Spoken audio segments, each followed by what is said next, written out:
নমস্কার। আজকে একটা জিনিস ভিডিও নিয়ে এলাম।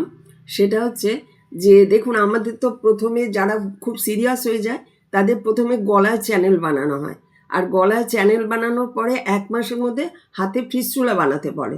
ফিস্টুলা 3 জায়গায় বানানো যায়, ওরা 3 বার টেস্ট করে, যেখানে হয় সেখানটায় সেট করে দেয় ওটা।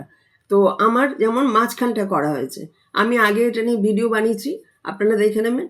প্রত্যেকটা হাতে 3টে নাম কি সব বলে দিয়েছি আমি, আপনারা পুরোনো ভিডিও দেখলে বুঝতে পারবেন।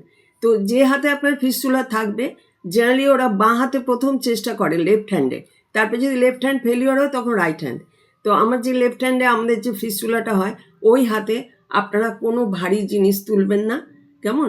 তাহলে ফিস্টুলাতে এফেক্ট হবে। যারা লেডিস তারা কোনো ভারী অর্নামেন্ট পরবেন না, হাতটা মোটামুটি একটা চুড়ি, ম্যারেড যদি হন তো চুড়ি তো পরতেই হয়। আর অনেকে দেখেছি আমি লাল সুতো বেঁধেও রাখে ডায়ালিসিসের, মানে যখন চলে তখন চুড়িটা খুলে দেয়। আর বাচ্চা মেয়ে হলে তো সে আলাদা ব্যাপার। তো সেই জন্য বলছি, ওই জায়গাটা যেখানটা আপনার ফিস্টুলাটা বানিয়েছে, ওই জায়গাটা হাত দিলে আপনি নিজে হাত দিয়ে একটু দেখতে পারেন, দেখবেন চিঁচি একটা আওয়াজ হতে থাকে সবসময়।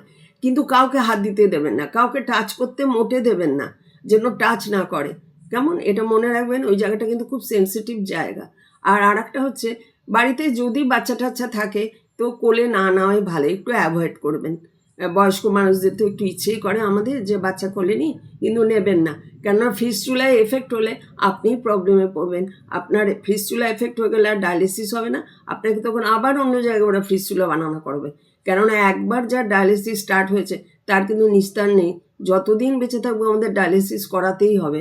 সুতরাং এটা খুব সেন্সিটিভ জায়গা, খুব কেয়ারফুলি আপনি ওই জায়গাটাকে হ্যান্ডেল করবেন। আর র্যাশেস যদি বেরোয়, চুলকাবেন না, সবসময় আপনার নেফ্রোলজিস্টের সাথে যোগাযোগ করে কথা বলে নেবেন। আজ এই পর্যন্ত রাখছি। আমার চ্যানেল দেখার জন্য ধন্যবাদ।